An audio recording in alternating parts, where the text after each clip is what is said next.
హల్లెలూయా. మనసారా గట్టిగా చెప్పమన్నా హల్లెలూయా. ఇంకొకసారి చెప్పండి హల్లెలూయా. చోతక్క యేసుపాదం అన్నోళ్ళు 3 వారాలు కుటుంబ ప్రార్థన పెట్టుకున్నారు. ఇది 3వ వారం. మళ్ళీ ఎప్పటికీ ఈ ప్రార్థన జరుగుతుందో మనకు తెలియదు. మరి జరిగేటప్పుడు ఎంతమంది ఇక్కడ ఉంటామో ఉండమో కూడా, పరిస్థితులు ఎలా ఉంటాయో కూడా మనకు తెలియదు. అయినా కానీ దేవుడు మంచి అవకాశం ఇచ్చాడు, దేవుని స్తుతించే భాగ్యం ఇచ్చాడు. నాకైతే చాలా సంతోషం.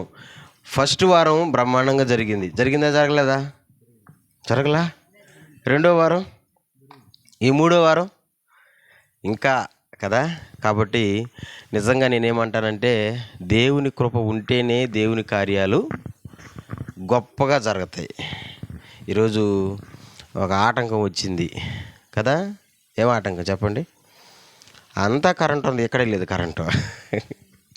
అయినా కానీ ఆటంకం వచ్చినా సరే ఏం చేసామో తెలుసా? ఏరియా దగ్గర నుంచి లైన్ లాగి మరి ప్రార్థనని ప్రారంభించాం. చాలా చక్కగా ఈ ప్రార్థన కూటం జరుగుతూ ఉంది. చాలాసేపు నుంచి పాటలు పాడారు, దేవుని స్తుతించారు, చాలా గొప్పగా దేవుని కనపరిచారు. ఒక ప్రసంగాన్ని కూడా మనం విన్నాం. మరి కొంతసేపు 3వ వారం కాబట్టి నేను కూడా ఒక ప్రాముఖ్యమైన విషయాన్ని నేను చెప్పాలని, దేవుడు నా హృదయంలో పెట్టినటువంటి ఆ భారాన్ని నేను చెప్పాలని నేను అనుకుంటున్నా. నాకు చెప్పమన్న ఆ మాటని నేను తప్పకుండా ఖచ్చితంగా చెప్పాలా. చెప్పకపోతే రేపు ఒక రోజు దేవుడు నా మీద ఆ నిందని మోపుతాడు. నేను చెప్పమన్నాను కదరా, నువ్వు ఎందుకు చెప్పలేదు అని. కాబట్టి అమూల్యమైనటువంటి ఒక గొప్ప విషయాన్ని నేను ఈరోజు మీతో క్లుప్తంగా పంచుకునేదానికి ప్రయత్నం చేస్తా. ఆలస్యం చేయకుండా దేవుని వాక్యంలోకి వెళ్దాం రండి. 1 కొరింథీ పత్రిక 15వ అధ్యాయం 33వ వచనం. దీన్ని నాన్న జాగ్రత్తగా వినాలి. కుటుంబీకులు, మరి వచ్చిన వాళ్ళు, విశ్వాసులు, ఈ మాటలు వింటున్న ప్రతి ఒక్కరూ చాలా జాగ్రత్తగా ఈ ప్రసంగాన్ని ఆలకించండి. 1 కొరింథీ పత్రిక 15వ అధ్యాయం 33వ వచనం. తీసిన వాళ్ళు స్పీడ్గా. మోసపోకుడి, దుష్ట సాంగత్యము మంచి నడవడికిని చెరుపును. పౌలు ఒక సత్యాన్ని మనకు బయలుపరుస్తున్నాడు. ఏంటి ఆ సత్యం అంటే, సంఘబిడ్డలారా, క్రైస్తవులారా, మోసపోకుడి అని అంటున్నాడు. హల్లెలూయా. ఏందంట? విశ్వాసులను లేదా క్రైస్తవులను అపవాదిగాడు మోసం చేసేదానికి రెడీగా ఉన్నాడు. వాడు మోసం చేస్తాడు. మోసపోయేదాకా తెలీదు మనం మోసపోయామని. అందుకని చాలా జాగ్రత్తగా ఉండాలి. మోసపోకుడి. ఆ మాటని కంటిన్యూ చేస్తా. పౌలు ఏమంటాడంటే, దుష్ట సాంగత్యము మంచి నడవడికిని చెరుపును. ఇప్పుడు చెప్పండి, దేవుని నమ్ముకున్నటువంటి దేవుని బిడ్డలు మంచి నడవడికలో ఉంటారా? ఉండరా? ఉంటారు. మంచి నడవడికలో ఉన్న వాళ్ళని చెడగొట్టేదానికి అపవాదిగాడు కొంత చెడు స్నేహాలను లేదా చెడు స్నేహాలు చేసే మనుషులను మనకు పరిచయం చేస్తాడంట. అందుకని బైబిల్ అంటుంది, దుష్ట సాంగత్యము మంచి నడవడికిని చెరిపేస్తుంది. క్రైస్తవుడు ఎవరితో అంటే వాళ్ళతో స్నేహము చెయ్యకూడదు. ఎందుకంటే మనల్ని చెడగొట్టే వాళ్ళు ఉంటారండి. ఉండరా? మనల్ని చెడగొట్టే వాళ్ళు ఉంటారు. మన చేత తినిపించి, తాగిపించి, గందరగోళం చేపించి, మన ఆరోగ్యాలను దెబ్బతీపించి, వీళ్ళు ఎవరంటే మనల్ని చెడగొట్టేవాళ్ళు. వీళ్ళు ఎవరని బైబిల్ అంటుందంటే, దుష్ట సాంగత్యం. ఇలాంటి వాళ్ళతో మనం స్నేహం చేస్తేనంట మనం చెడిపోతామంట. హల్లెలూయా.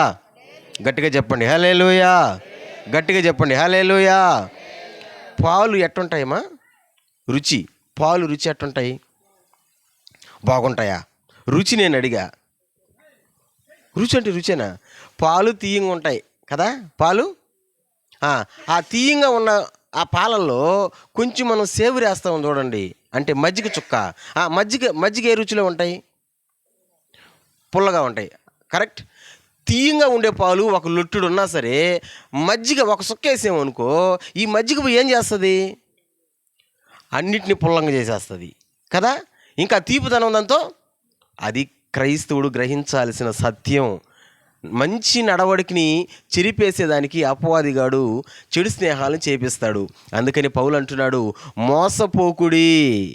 చెడు స్నేహం మంచి నడవడికని ఏం చేస్తుందంట? దుష్ట సాంగత్యం మంచి నడవడికని చెడిపేస్తుంది. దేవునికి స్తోత్రం. మొత్తానికి నేనేం చెప్తున్నానంటే, మనం స్నేహం చేయాల్సింది దుష్ట సాంగత్యం కాదు, కానీ మనం ఒక మంచి వ్యక్తితో లేదా ఒక మంచి వాళ్ళతో సహవాసం చేయాలి. చెప్పండి, మంచి వాళ్ళతో సహవాసం చేస్తే మంచిగా ఉంటామా, మంచిగా ఉండమా? చెప్పండి, మంచిగా ఉండవా? ఇప్పుడు బైబిల్లో నుంచి నేను ఒక మంచి వ్యక్తిని మీకు చూపిస్తా. అలాంటి వ్యక్తిత్వాన్ని మనం కూడా కలిగి ఉందాం. అలాగ మనం కూడా ఈ భూమి మీద మన జీవన యాత్రను సాగిద్దాం. ఒక మంచి వ్యక్తిని నేను ఈరోజు పరిచయం చేస్తున్నా ఈ కుటుంబంలో. ఆయన పేరు మత్తయి. చెప్పండి, ఆయన పేరు కొంచెం గట్టిగా చెప్పాలి. ఆయన పేరు మత్తయి. మత్తయి గురించి నేను పరిచయం చేస్తున్నా ప్రియులరా. మత్తయి ఎంత గొప్పవాడో, ఎంత మంచివాడో, ఎలాంటి వాడో మనం చూసి ఆ మత్తయిలాగా మనం ఉన్నప్పుడు చెడు స్నేహము జోలికి మనం పాలేము, మనం చేయము. ఎక్కడున్నాడు ఈ మత్తయి? రండి, మత్తయి సువార్త రాసినటువంటి మత్తయి గారిని గురించి మనం చూస్తున్నాం. మత్తయి సువార్త 9వ అధ్యాయం. తీండి మత్తయి సువార్త 9వ అధ్యాయం 9, 10 2 వచనాలు చూద్దాం. మత్తయి సువార్త 9వ అధ్యాయం 9, 10 2 వచనాలు చూద్దాం.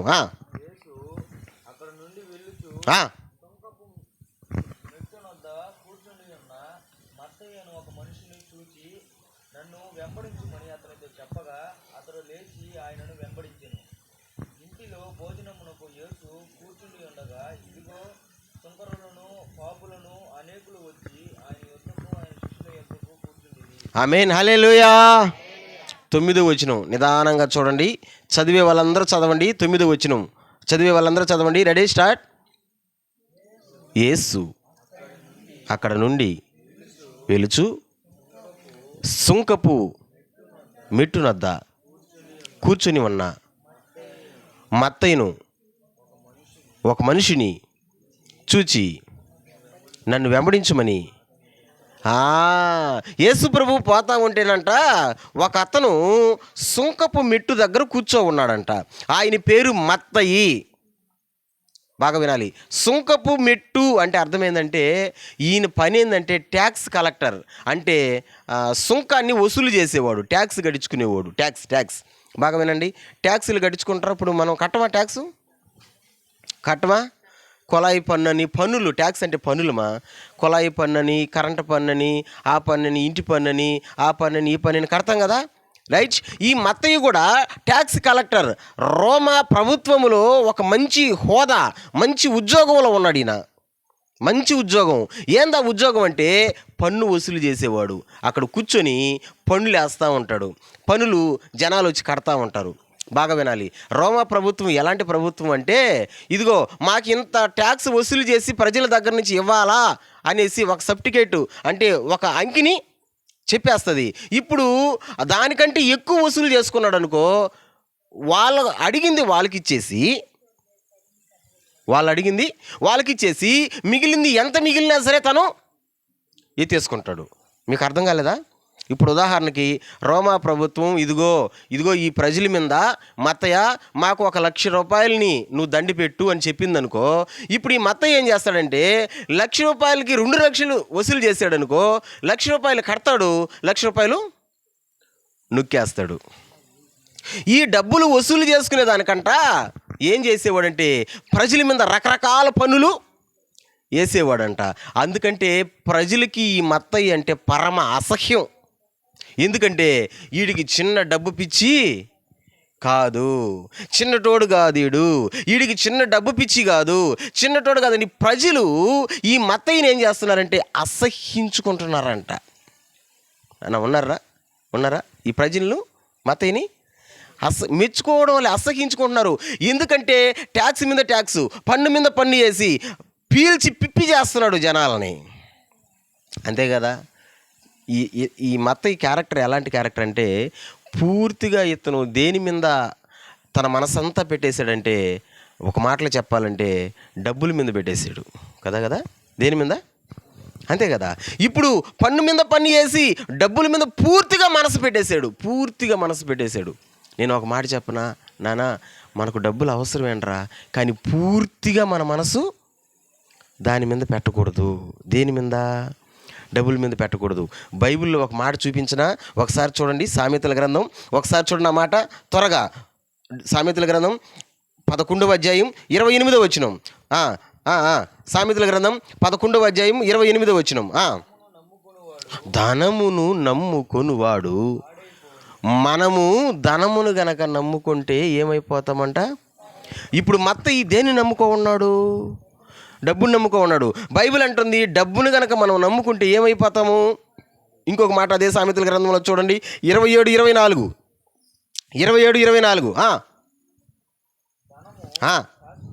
అదిగో, ధనమును నమ్ముకున్నవాడు పాడైపోతాడని. రెండోది వచ్చి ధనము ఎలాంటిదంట?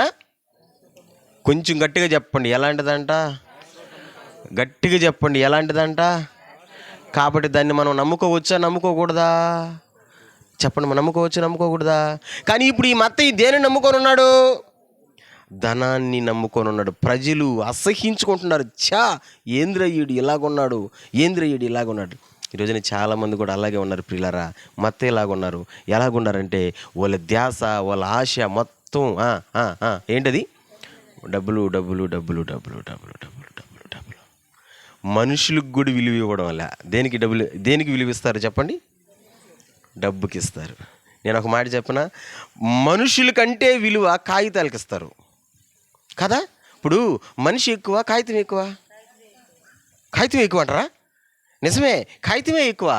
ఏం కాగితం అది? ఇప్పుడు మనం ఎక్కడైనా పైసలు తీసుకున్నాం అనుకో, వాడు కాగితం రాసిచ్చాడు అనుకో, ఆ కాగితాన్ని మనం ఎంత భద్రంగా పెట్టి పెడతామంటే భద్రంగా పెట్టి పెడతాం. ఎందుకంటే నేను చచ్చిపోయినా సరే ఈ కాగితం మా పిల్లలు చూసి పలానోడు డబ్బులు ఇవ్వాలా అని. చూడండి కాగితాలకి ఎంత విలువ ఉందో. నేను ఒక మాట చెప్పనా, ధనమును నమ్ముకొని మనుషుల్ని పాడు చేసుకోబాకండి. ధనమును నమ్ముకొని మనుషుల్ని దూరం చేసుకోబాకండి. ఆపత్కాలంలో ధనము కాదు మనకు ఆదుకునేది. ఆపత్కాలంలో ఆదుకునేది ఎవరు? మనిషే ఆదుకుంటాడు. స్తోత్రం చెప్పండి, గట్టిగా చెప్పండి. ఈరోజు పైసలు నా కాడ ఉంటే రేపు నీ కాడ ఉంటాయి అంటే అది ఒకరి దగ్గర ఉండేది కాదు. ఉదాహరణకు నేను అంటాను, ఈరోజు నా కాడ డబ్బులు ఉన్నాయి, అపోలో కాడ లేవనుకో, రేపు ఒకరోజు అపోలో కాడ ఉంటాయి కదా, అప్పుడు నా కాడ ఉండవు. ఒకరోజు ఇప్పుడు నా కాడ ఉన్నాయి, ఇప్పుడు శాంతం కాడ లేవనుకో, రేపు ఒకరోజు శాశ్వతము కాదు. కానీ ధనాన్ని నమ్ముకొని మనుషుల్ని దూరం చేసుకునేవాళ్ళు, మనుషుల్ని శత్రువులు చేసుకునే వాళ్ళు చాలామంది ఉన్నారు ప్రియులరా. బైబిల్లో ఒక మంచి మాట మీకు చూపించినా నాన్న, చాలా జాగ్రత్తగా వినండిరా. బైబిల్లో ఒక మంచి మాటను చూపించినా, సామెతల గ్రంథం 3వ అధ్యాయం 28వ వచనం. బైబిల్లో దీన్ని టిక్కి పెట్టండి, ఎప్పుడు కూడా మర్చిపోకుండా దీన్ని చదువుకుంటా ఉండండి. సామెతల గ్రంథం 3వ అధ్యాయం 28వ వచనం. సామెతల గ్రంథం 3వ అధ్యాయం 28వ వచనం. ద్రవ్యము నీ యొద్ద ఉండగా రేపు ఇచ్చేదను, పోయి రమ్మని నీ పొరుగువానితో. చూడండి, ధనాన్ని నమ్ముకొని చాలామంది ఏం చేస్తారంటే వాళ్ళ కాడ పైసలు ఉంటాయి, కానీ ఎవరన్నా అవసరం అని వచ్చారనుకో వాళ్ళకి ఏం చెప్తారంటే, రేపురా, ఎల్లుండ్రా, ఒక వారం తర్వాత కనిపించు. ఇప్పుడు లేకపోతే ఓకే, నీ కాడ లేవు అన్న సంగతి నీకు తెలుసు, దేవునికి కూడా తెలుసు. ఉన్నా కానీ లేవు అనకూడదంట. నేను అన్నానా? బైబిల్ అంటుందా? ఈరోజు నేను చాలామంది ఉన్నా కానీ లేదంటారు. మత్తయి జీవితం అలాంటి జీవితమే. ధనాన్ని నమ్ముకొని ఉన్నటువంటి జీవితమే. ధనానికే ఎక్కువ తన జీవితంలో ఇంపార్టెంట్ ఇచ్చాడు. ప్రజలందరూ అసహించుకుంటున్నారు, ప్రజలందరూ తిడుతున్నారు. ఎవరిని? మత్తయిని. ఈడు ఇలాగున్నాడు, ఇతని పరిస్థితి ఎలాగుందని మత్తయిని తిడుతున్నారు. కానీ నేను ఒక మాట చెప్పనా, అంతటి భయంకరమైనటువంటి జీవితాన్ని జీవిస్తున్నటువంటి మత్తయి దగ్గరకు ఆ రోజు యేసయ్య వచ్చాడు. స్తోత్రం చెప్పండి, గట్టిగా చెప్పండి. అంతటి భయంకరమైనటువంటి జీవితాన్ని జీవిస్తున్నటువంటి యేసయ్య మత్తయి దగ్గరకు యేసయ్య వచ్చి మత్తయిని ఏమంటున్నాడంటే పిలుస్తున్నాడు. సుంకపు మెట్టు దగ్గర కూర్చోన్న మత్తయిని పిలుస్తున్నాడు. మత్తయా రా, మత్తయా రా. ఏం చేశాడు ఇప్పుడు? 9వ వచనం మళ్ళీ చదవండి. 9వ వచనం వదిలేసారా? మత్తయి సువార్త 9వ అధ్యాయం 9వ వచనం మళ్ళీ చదవండి.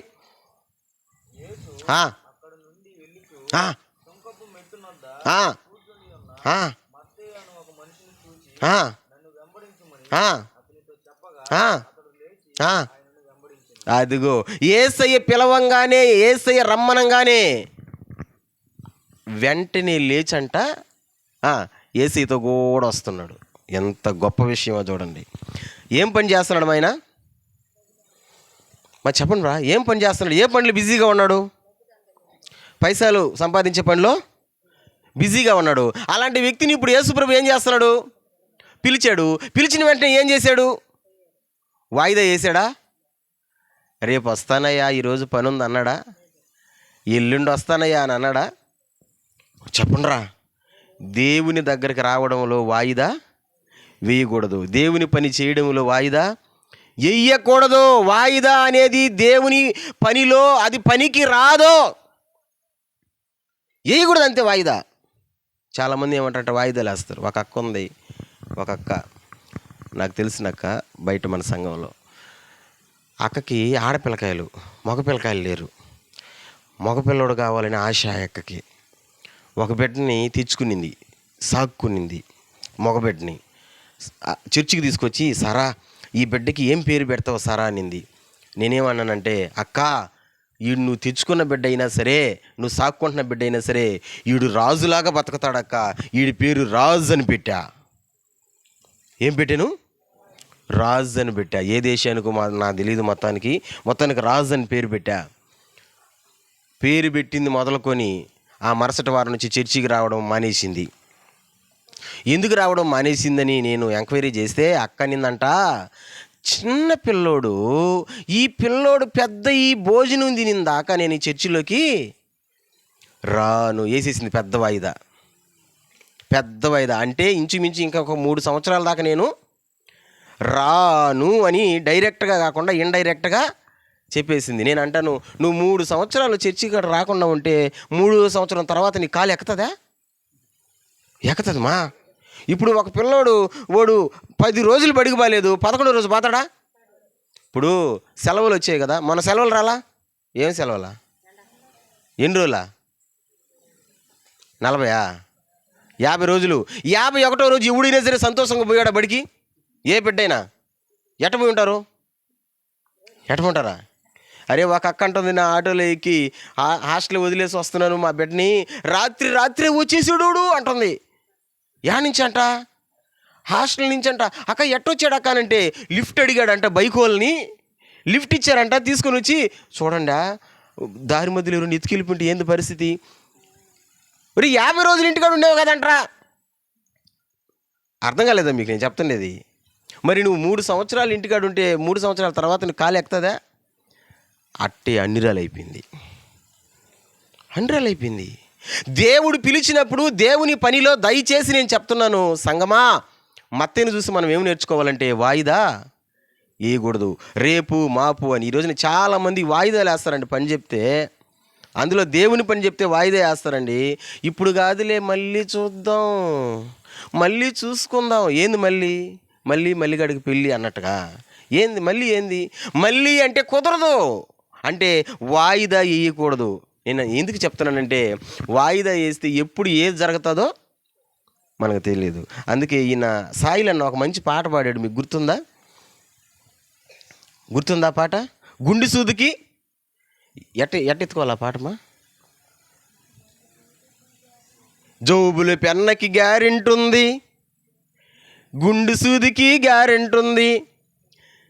తర్వాత వచ్చి నీ గుండెకు గ్యారెంటీ లేదే. ప్రతిదానికి గ్యారెంటీ ఉందేమో కానీ ఒకవేళ మన గుండెకాయకంట గ్యారెంటీ లేదు. అందుకని ఎప్పటి పని అప్పుడే చేయాలా, వాయిదా వేయకూడదు.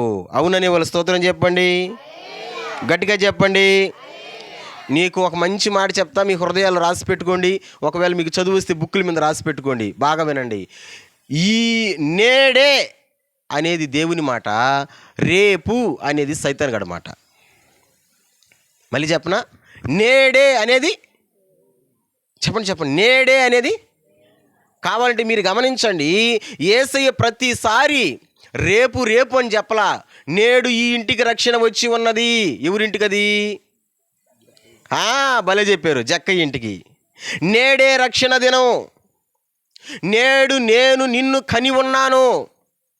మా అనుదిన ఆహారం నేడు మాకు, అంటే నేడు అనే మాటల గురించి చెప్తా వస్తున్నా. నేడు నేడు అనేది దేవుని మాట అయితే, రేపు అని వాయిదాలు వేసేది సైతాన్ గడమాట. అందుకే నేను చెప్తాను ప్రియ సంగమా, మత్తయ్యను చూసి మనం ఏమి నేర్చుకోవాలంటే, బిజీ పనిలో మత్తయ్య ఉన్నా సరే యేసయ్య పిలిచిన వెంటనే వాయిదా వేయకుండా వచ్చేసాడు. స్తోత్రం చెప్పండి. వస్తారట.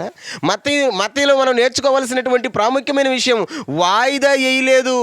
పిలిచిన వెంటనే దేవుని మాటకి గౌరవం ఇచ్చి, దేవుని మాటకి విలువిచ్చి మత్తయ్య వచ్చేసాడండి, వాయిదా వేయకుండా. ఈ రోజున మనం వాయిదాలు వేస్తున్నాం. పోదాంలే, చూసుకుందాంలే, ఇంకా ఉందలే, ఇంకా పర్లేదులే. ఇది కరెక్టు కాదు. పిలిచిన వెంటనే వచ్చేసాడు మత్తయ్య. మత్తయ్యని చూసి మనం నేర్చుకోగలం. దేవుని మాటకు లోబడి వెంటనే వచ్చేసాడు. స్తోత్రం చెప్పండి. రెండవ విషయాన్ని మనం చూద్దాం, 10వ వచనం. రెండవ విషయాన్ని మనం చూద్దాం, 10వ వచనం. మత్తయి సువార్త 9వ అధ్యాయం 10వ వచనం.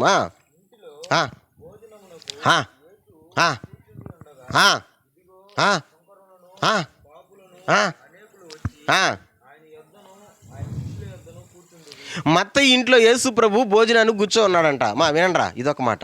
మత్తయి ఇంట్లో యేసయ్య భోజనానికి కూర్చొని ఉన్నాడంట. యేసయ్య భోజనానికి కూర్చో ఉంటే యేసయ్యతో పాటు ఇంకెంతమంది వచ్చున్నారు నాన్న? మళ్ళీ చదువు ఆ మాటని. యేసయ్య కూర్చో ఉండగా సుంకరులు, పాపులు, ఒకరా ఇద్దరా? గట్టిగా చెప్పండి రా. ఒకరా ఇద్దరా? అనేకులంటే ఎక్కడ వచ్చి కూర్చో ఉన్నారంట? భోజనానికి వచ్చి కూర్చో ఉన్నారంట. ఎవరింట్లో? మత్తయి ఇంట్లో. ఇప్పుడు మత్తయి ఎవరికి భోజనం రెడీ చేస్తున్నాడు? ఇప్పుడు యేసయ్యతో పాటు అందరు కూర్చో ఉన్నారే, ఇప్పుడు వీళ్ళకి కూడా పెట్టాలి వద్దా? ఖర్చు కాదా? చెప్పండి రా. ఖర్చు కదా అన్న? వేసిపోతున్నా, కరెక్టేనా? భోజనం పెట్టాలంటే ఖర్చు కదా. ఎందుకో మీ బాధను చూసి నవీను ఆయన చేతిలో కలిగింది, కానీ ఆ మాట మీద నిలబడాలి. నేను లైఫ్ లాంగ్ అని చెప్పావు. ఆయన చేతిలో కలిగింది అంటే భోజనం అంటే ఖర్చు కదా. ఇప్పుడు మనం ఎంతమంది ఉన్నాం ఇక్కడ? ఏళ్ళలో లెక్క ఇవ్వచ్చు కదా. కానీ అక్కడ మత్తయి ఇంటికి ఎంతమంది వచ్చారంట? అనేకులు, అంటే చాలామంది వచ్చారంట. అయినా కానీ మత్తయి ఏమంటాడంటే, నేను యేసయ్యతో పాటు ఎంతమందికి వచ్చినా సరే ఆతిథ్యం చేస్తా. క్రైస్తవునికి ఉండాల్సిన బెస్ట్ క్వాలిటీ, దేవుని బిడ్డకు ఉండాల్సిన మంచి రెండవ గుణలక్షణం ఏంటంటే ఆతిథ్యం ఇచ్చే లక్షణం. చెప్పండి. ఏంటది? హల్లెలూయా. ఏంటది? ఇంకొకసారి చెప్పండి మంచిగా. ఏంటది? ఇవ్వడమా తీసుకోవడమా? చెప్పడమా? ఇవ్వడమా తీసుకోవడమా? ఇవ్వడం. రివర్స్లో చెప్పండి. ఇవ్వడమా తీసుకోవడం? రివర్స్లో చెప్పండి. రివర్స్లో చెప్పమంటే తీసుకోవడం. కొంతమందికి ఉండే జబ్బు ఏంటంటే, మీరు పెట్టండి మేము తింటాం, మీరు ఏదైనా ఇవ్వండి మేము తీసుకుంటాం, కానీ మేము మాత్రం. ఇంతకుముందు రోజుల్లో ఒక సినిమా పేరు ఒకటి వాల్ పోస్ట్ మీద చదివా నేను. నాకు భలే ఆశ్చర్యం అనిపించింది ఆ సినిమా పేరు. చెప్పనా? ఎందుకన్నా? మీ ఇంటికి వస్తే ఏమి ఇస్తారు, మా ఇంటికి వస్తే ఏమి తెస్తారు? లాజిక్ అర్థం కాలేదా? మీ ఇంటికి నేను వస్తా, ఏమి ఇస్తారంట నాకు. మా ఇంటికి మీరు వస్తే ఏం చేస్తారు? అది కూడా నాకే, ఇంక మీకు పెట్టను. నేను మీ ఇంటికి వచ్చినా నాకే, మీరు నా ఇంటికి వచ్చినా నాకే. చూడండి ఎంత స్వార్థం. ఒరే ఎంత లాజిక్గా ఆలోచించాడు ఆ డైరెక్టరు. ఎందుకు చెప్తున్నానంటే, క్రైస్తవునికి ఉండాల్సిన బుద్ధి ఆతిథ్యం ఇచ్చే బుద్ధి. ఎందుకంటే అబ్రహాము ఆతిథ్యం ఇచ్చాడు, తన కుటుంబాన్ని రక్షించుకున్నాడు. స్తోత్రం చెప్పండి, గట్టిగా చెప్పండి.